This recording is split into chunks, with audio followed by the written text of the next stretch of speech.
part, especially for people who don't really have much experience.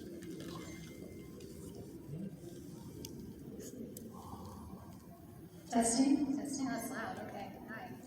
Okay, yeah, that's better. All right, I think we're gonna go ahead and get started then. You know, hopefully more people will wander in, but this is a good start. All right. Hi, I'm Amanda. I am part of the USS Windrunner, which is a Star Trek club here in Vegas. We do a lot of charity work, a lot of cosplay, a lot of fandom. And I'm going to just kind of go down the line and have everyone introduce yourself and what organization or organizations you cosplay with. Hi, I'm Keelan Ann, and I am an agent for Critical Care Comics. We are a superhero-based cosplay group with Marvel and DC, and we visit the hospitals, the kids that are in critical care. It's okay. We'll share. All right. Trying to impress the Jedi. My name is Chris Solomon. I am the Vice President of the USS Windrunner that Amanda Seifer is a part of. We are a costuming, fandom, and community service organization attached to Star Trek: The Fleet. That's our national org, and I'm very happy to be here amongst fellow nerds that are just as passionate to turn our interests and our projects into something actionable for the community. So thank you all for being here.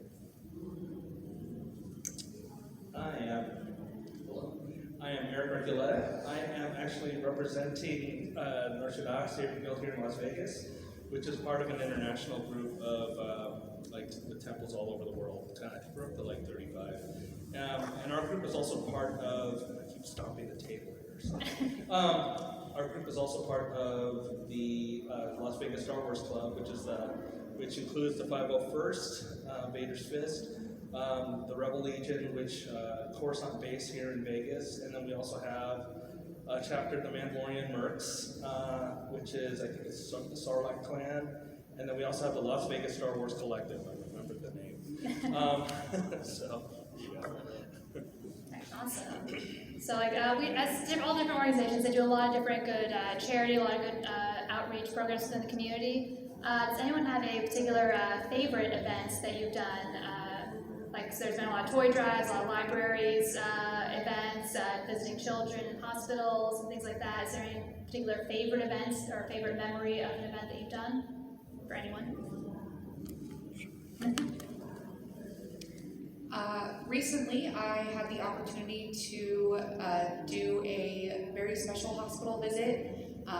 Whenever we visit a hospital that we've never gotten to go to before, because they've sent out a request, they want some agents and some heroes out, it's very different than the other hospital visits. You know, you get to meet the kids for the first time, you get to see the whole new place, everybody's kind of parading around. Some of the kids got to come out and actually visit with us, and we got to open up toys and play, and it was just a very hands-on experience.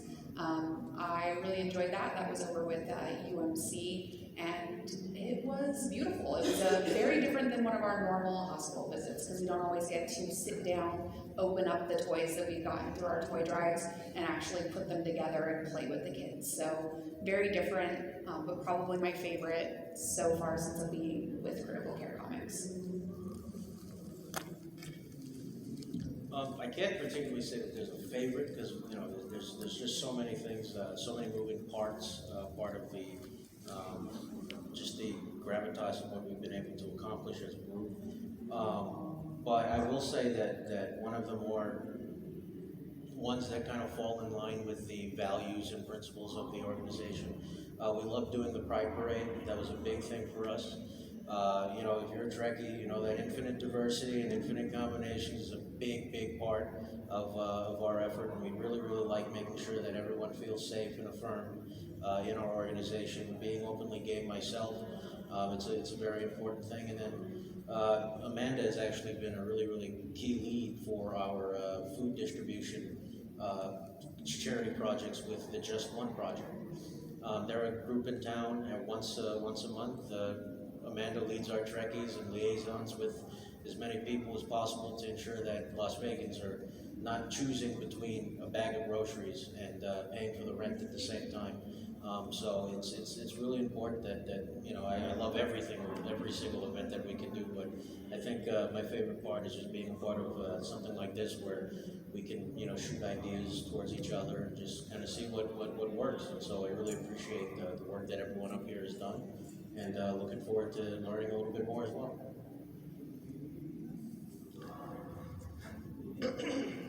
Sorry. Yeah, I'll have to kind of jump in along with the rest of my hosts up here. You know, we've done a lot of hospital visits along with critical care. And we're usually like, whenever we do conventions, we usually have critical care right next to us. So it's always fun to recognize a bunch of the you know, the people that, you know, we end up having, you know, becoming a family because of all the conventions we do together. But you know, and we also share members between the groups. So that being said, you know, like I know with critical care we have a particular guy who is doing a lot of the hospital visits, and he, you know, like he does stuff for also Rebel Legion, or not Rebel Legion, but the Star Wars clubs in general.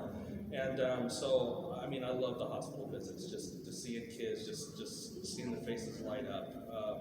That's always been a big thing with me, you know, as far as you know, I've always wanted to bring, you know, smiles to children's faces, you know, and then also, you know, like with the amount of stuff that we've done, we have diversity is the big thing up here. We have like in like my group alone in Saber Guild, you know, we have a lot of people with varying backgrounds. So, you know, yes, Pride was really strong for us too, compared to you know, like a lot of the other events. Everyone was excited for Pride this year. So, you know, we just, that's one thing we don't like to turn people away. We definitely don't turn people away because of you know, your background, who you are, you know, like, you know, the thing is we'll always welcome you in, and we wanted to kind of show that this year with everyone too. So. Awesome. And it seems like a lot of our groups do a lot of work with children. I know a couple of us up here are parents as well, which is a big part of why we enjoy working with kids so much. Is anyone who is a parent or has children in their lives have any tips for other parents on how to get their own children more involved, or any things that you plan to do with your own children to get them more involved in the nerd community and the charity and community outreach community? Well, I have two little girls. Luckily, my wife, she's not really a big Star Wars fan, but Is she Trekkie at least? No, she's not very big into sci-fi. But the thing is, she lets me be me, you know, which is really cool. So, my first daughter, her name is Leia. Of course it is. And my second daughter, her name is Kyla Ray. So definitely having the name helps, of course. My daughter is still afraid of Wookiee, but you know, it's cool to kind of like ease them into it. You know, show them a little bit each day. My daughter recognized, oh, that's Star Wars now. You know, so point at Star Wars. Oh, that's Star Wars. You know, so she kind of gets it that she's kind of destined to fall into that track, even though I have a feeling she'll end up being a Trekkie one of these days. But excellent stuff to our side.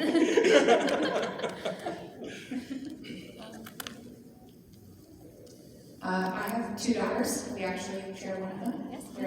They're beautiful. They're wonderful. I have found that anytime I've tried to push my love of anything that I love onto either of my girls, that it's not as successful as finding something that they already love. As much as I wanted my oldest daughter to be into Harry Potter, she wasn't into it until she started reading it herself without me saying, hey, read it. When I wanted her to be into superheroes, she found her own superhero from her own newer generation of heroes, and I jumped right on into it with her. She got the costume, she wanted to do videos with me, and I was like, let's all over it. Like, it's not Marvel, it's not DC, but Ladybug is awesome. Like, I love that for you, let's do it. Let's go Ladybug's full. so good. She's great. So I feel like if you can support what because they're gonna have their own. Lord of the Rings is old. It's for old people, It's, all right. It's old. My heart. But they'll find their things that they're into, and just like when we were kids, we wished our parents would have loved Lord of the Rings and not told us, what is that weird thing you're into? I just want to support what they're into and what they're loving. And so when they come to me and they're like, I'm really getting into this new thing, it's about unicorns and this and that, I'm like, okay, let's be into it, because that's your nerd fandom, that's where you're going. And they'll slowly get into your stuff too, because they'll want to know, well, what do you like, Mom? So now my daughter wants to watch like Star Wars with me, and I'm like, okay, cool, you're there, let's do it. But it takes time, and I think if you just let them find their stuff and show you're interested in it, they'll be interested in your stuff too. That kind of works out for me. I just jump off on that I feel like I was really lucky that growing up, my parents were super hardcore Trekkies, and it worked out that I turned out to be one too. So like after having that great experience, like as a kid, like growing up, like we watched Star Trek together as a family every night before bed. We get at least 2 episodes in together. Like I really wanted to have that with my own kids, but Serrano was a little more hesitant with the Star Trek. It's like, I don't know, it's kind of for old people. I don't know. That is right. But luckily, my youngest, I just made her first Starfleet uniform, and she loves it so much. She was having such a great time posing in front of for everyone at the convention on Friday. She had a really good time with it, so I at least have one Trekkie. We got one. Although she does try to force choke people a lot, so I might have to watch that. Yeah, 13 is like the youngest. Okay. She's 4, so Okay, so we got it's some 9 more time. years. I have not yet received the divine call to have children yet. That's okay, no, you don't I have am to. still kind of growing up myself. I'm turning 24 on Saturday, so but I am going to say that I am an educator by training. I was a grant-funded instructor over at UNR's Cooperative Extension, and kids were a big part of supplemental youth development education. Was a big part of my background. And I integrated a hell of a lot of cosplay, a hell of a lot of nerdiness to make sure that these kids had just as much access to comic books, to a variety of different things, sci-fi. Being able to see people in cosplay is like really exciting to them, and so I was really happy and pleased to go and shower kids with that, because they need that kind of stuff. When you're a kid and you see what's going on, you want to have a little bit of an escape. You want to be able to use your imagination a little bit.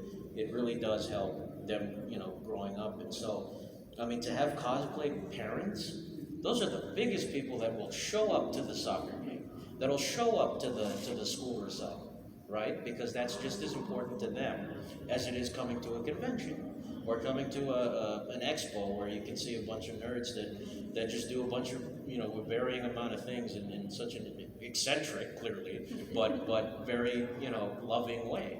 And I love the fact that I belong to a community that just showers kids with that. And I may not have kids right now, but I say this to all the Windrunner parents. It's your kids are my kids. So I'm gonna make sure that they're taken care of just as don't ask for money, but But yeah,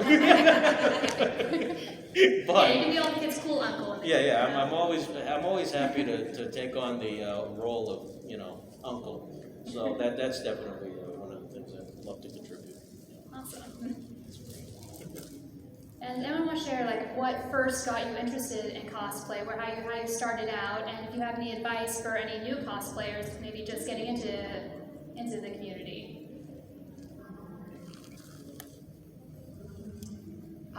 I first got into cosplay when I accidentally went from a rodeo convention area and bumped into Las Vegas Comic-Con, actually. They were both accidentally being... wandered in. Okay, so maybe I saw signage and I didn't want to go to the rodeo with the people that were trying to drag me to a rodeo, and so I bumped into Las Vegas Comic-Con, but it was wonderful. It was out at South Point a few years ago when they had a rodeo and the con at the same time. And I want to say that it was shortly after that I met a random girl that I didn't know, who then invited me to her house to dress up as one of the Sanderson sisters and to do a photo shoot with her. She was like, would you like to do that with me? And I was like, I don't even know you, but I guess I'm showing up at your house, because I'll do it. And I had always wanted to, I'd always wanted to take that leap. And I think I just felt like that I couldn't. I looked at cosplayers and I thought, oh my gosh, you look amazing, all of you. You guys look great. And I didn't think I could do that. And I think it was just that one invite of, come do it with me. Come do this, that jumped me right on in. And if I could say to anybody who's just new starting out, you're telling yourself you can't do it, you totally can. You can do it. It's so much fun. Put something together. I pulled stuff out of my closet to be Mary Sanderson. I went to a thrift store, I grabbed a few oversized blouses that I could cinch together, and I showed up at that girl's house and I had the funnest time I had ever had starting out as a cosplayer. It was great. Jump in, have fun. That's all it's for, is for having fun, making friends, making memories. Yeah, I love that. It's also just like find your people, find your group that like will invite you in and like support you and give you that kind of advice and give like just the confidence that yeah, you can do this too. You're good. Be your Sanderson sister. The question was how we first. Yeah, how you first got into it. If you have any advice for other people that are just getting into it. Like a lot of people during the pandemic, just trying to find connection was like a really important thing. And it's actually a broader anthropological issue that I hope is being studied at length, you know, just with the disconnect and the loneliness that people felt over the past couple of years because of the pandemic. And how did I fight you folks? My good. It started off, I was serving with AmeriCorps at the time. And if folks don't know what AmeriCorps is, it's like the domestic Peace Corps. It's a lot about community development and getting out there on the front lines trying to help underserved communities. And I came across this community garden actually, where a gentleman who was a big Trekkie brought us along, and then it just turned into something beautiful and transcended just being a Trekkie. It became about community bonding and actually community networking. And I have never had any experience in cosplay. Amanda is still holding me to account on a lot of the areas where I need to improve in cosplay. She got me these pips, and I'm pretty sure that I put them on the wrong way. But, I think they're in the wrong order, but it's okay. I wasn't going to say anything. But I think that's a very important thing, that if there's any advice I could give anyone, just rely on your friends that you're going to be making in this entire process. Like, it's never going to be perfect, but the edges get smoothed over more and more with the impact that your team has. And I definitely would love to shout out Critical Care Comics and Narshetta Saber Guild for doing that for their respective networks. And now it's like a huge integrated, mutual, interdependent network of just love and nerdiness. So who can complain about something like that? So mine's a little long. It's okay, we have time. But there's no panels after this one. We can go as long as we want. yeah, I know, right? So when back when this little known movie named Star Wars came out, I told myself I wanted to be an X-wing pilot when I grew up. So that was kind of my goal in hindsight, or in the back of my head, it was kind of the goal. And as you grow up, you kind of have to suppress the nerdiness a little bit, because people think, oh man, you're into that stuff. And so like growing up in high school in the 80s, because I'm that old, you kind of have to push it in the back, even though I was a band nerd back then too. So but when I got into college, it seems like the people I was hanging out with, in band, they were sitting there watching Pokemon, and I'm like, well, why can't I be who I want to be, So I ended up, finding out, meeting a bunch of Star Wars people in the group, and within my college, and then it turns out one of them ended up working for Lucasfilm, which is awesome. But just joining that group and then playing games, you meet more people. Playing Star Wars Galaxies, which was a game that was out back in the early 2000s, I think. You end up meeting more people, making more connections. So I met this guy named Ryan who happened to be part of Sunrider base in Southern California, which is the Rebel Legion down there. So he was the C-3PO, and he's like, you really want to get into cosplay, I can start helping you out and all this other stuff. And I'm like, yeah, but when you see people dressed up, yeah, exactly, you think, oh, I can't be like that. And for me, I've always kind of been a little husky, so it's like, I'm not going to make a good X-Wing pilot or a Jedi or something like that, but, you've got to get to the point where, you just got to embrace it and be who you are, be yourself. And the thing is, it's because of how I am, I might have health issues that prevent me from doing the splits. I used to do that when I was younger, but Teenage March that, background. So the thing is that the thing is though is if you really want to be part of something, you'll find a way to make it happen, and then you'll also have the friends to support you. So when I used to live in Seattle, and that was back then, and then I moved to Vegas, and I started going to school, and all I did was work in school, and then and I did that for about 12 years, and then I'm like, my life is sitting here in front of the computer. I have no physical interaction with people because all my friends are online, because we're in that type of society where people get linked to stuff that are online. And so I ended up looking up this group on Facebook, for Star Wars groups, and Saber Guild popped up. And so that was about 6 years ago. And I mean, it was the best move I ever made, because I went from having no real friends in Vegas to having a family. And then, not only do I have Saber Guild, but then I have, the people in the 501st and Rebel Legion. It's like the Star Wars groups are all one big family.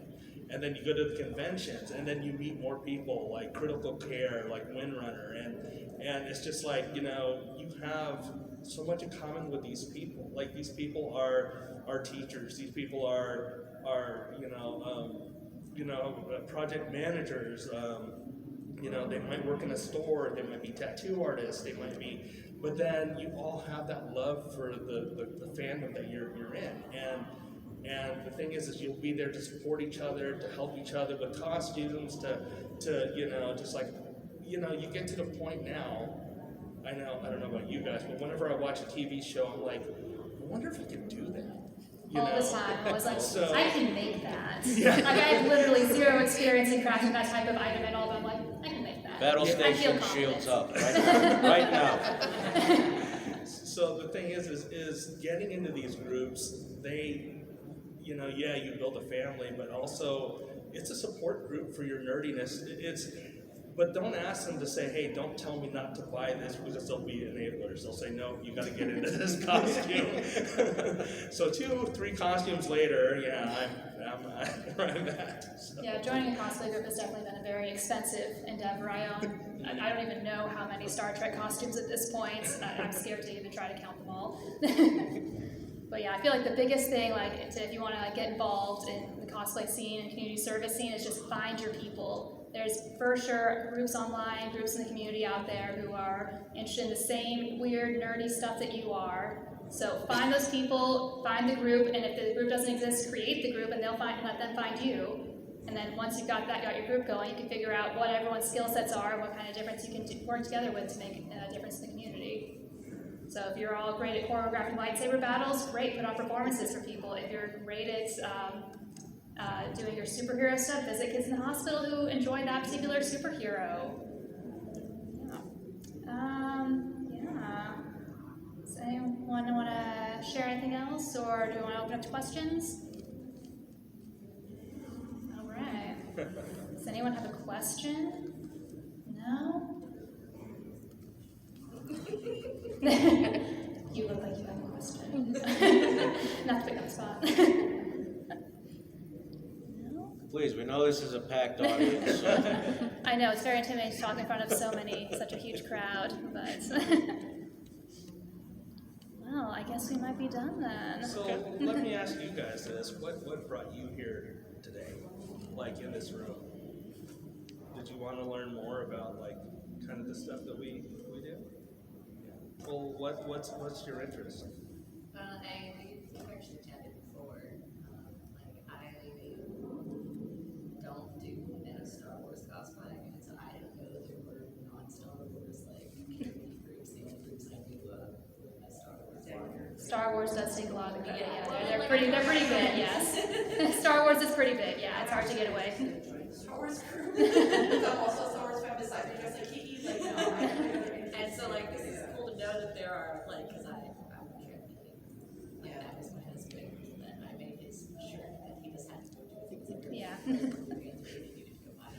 So like this is cool to learn. Like, hey, you know, Yeah, and I feel like there's just so much overlap between the groups too. Like we have people that are in the lightsaber guild stuff, but they're also in the Star Trek with the fleets. So there's a lot of overlapping. A lot of people that want to be part of all the groups, which is cool. Yeah, and our captain is a huge participant of their Desert Breeze Park lightsaber practice.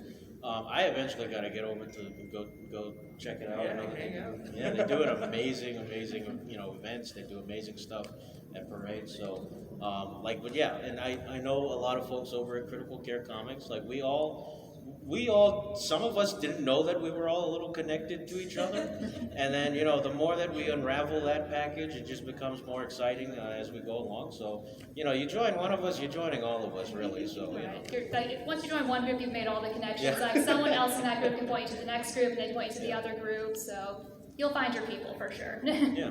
I am very new to Critical Care Comics. I think I've been in it since maybe beginning of October, end of September was when I first joined as an agent. And I definitely had been following them for a while. So one of my big things is that I didn't realize how easy it was to join. So as I watched them for several years and I loved everything they did, and I knew I had friends that were in it that do amazing things. I know Captain America, and I know these different characters, but I never asked like, hey, how easy was it for you to get in there? Like, hey, how did you join? And literally one day, just on a whim, I think I saw that they posted something on Facebook that they were, always looking for new agents and new heroes. And I was like, well, what's an agent? And I went to their website and literally just clicked a button and filled in my name that I wanted to be an agent.